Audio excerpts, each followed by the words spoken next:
A Visit from St. Nicholas, original poem by Clement Clark Moore. This poem is dedicated to our beautiful grandchildren, Kira, Alexis, Aubrey, and Christian. We love you all more than you will ever know, Abuelo and Abuela. And now, a visit from St. Nicholas. 'Twas the night before Christmas, when all through the house not a creature was stirring, not even a mouse. The stockings were hung by the chimney with care, in hopes that St. Nicholas soon would be there. The children were all nestled, all snug in their beds, while visions of sugar plums danced in their heads, and Abuela in her kerchief and I in my cap had just settled down for a long winter's nap.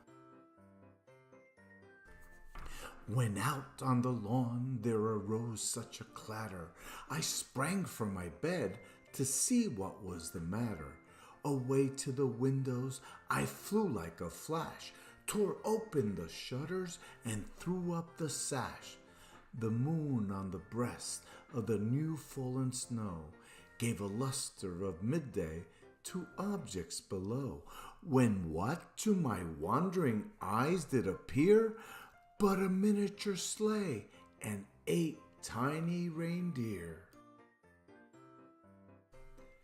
With the little old driver, so lively and quick, I knew in a moment he must be Saint Nick. More rapid than eagles, his coursers they came.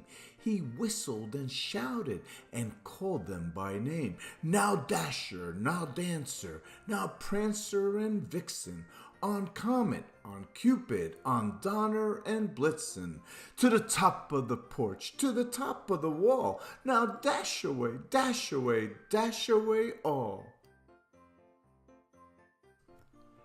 As leaves that before the wild hurricanes fly, when they meet with an obstacle, mount to the sky. So up to the housetop the coursers they flew, with the sleigh full of toys, and St. Nicholas too. And then in a twinkling I heard on the roof the prancing and pawing of each little hoof. As I drew in my head and was turning around, down the chimney St. Nicholas came with a bound. He was dressed all in fur, from his head to his foot, and his clothes were all tarnished with ashes and soot. A bundle of toys he had flung on his back, and he looked like a peddler just opening his pack. His eyes, how they twinkled, his dimples, how merry. His cheeks were like roses, his nose like a cherry. His droll little mouth was drawn up like a bow, and the beard on his chin was as white as the snow. The stump of a pipe he held tight in his teeth, and the smoke, it encircled his head like a wreath. He had a broad face and a little round belly that shook when he laughed like a bowl full of jelly. He was chubby and plump, a right jolly old elf, and I laughed when I saw him in spite of myself.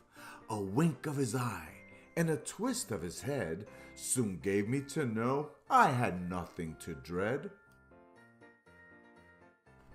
He spoke not a word, but went straight to his work, and filled all the stockings, then turned with a jerk, and laying his finger aside of his nose, and giving a nod, up the chimney he rose.